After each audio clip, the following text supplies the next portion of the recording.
In the realm of storytelling, there's a powerful tool called the flashback. It's like a time machine whisking us back to a moment frozen in a character's past, revealing secrets, motives, or pivotal events.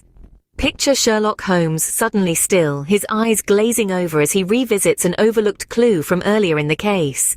Flashbacks can be brief, like a lightning strike, or they can stretch out, enveloping us in a world we thought was lost. Think of Frodo in The Lord of the Rings, as he's taken back to his tranquil life in the Shire, a stark contrast to the perilous journey he's on.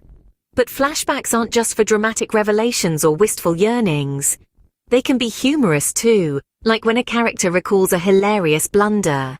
Consider The Hangover, where the protagonists piece together their wild night. So as we journey through stories, let's appreciate these temporal detours, these flashbacks that enrich the narrative tapestry. We invite you to share your favorite flashback moments in the comments below. Keep the conversation going, and until next time, stay curious and keep exploring the art of storytelling.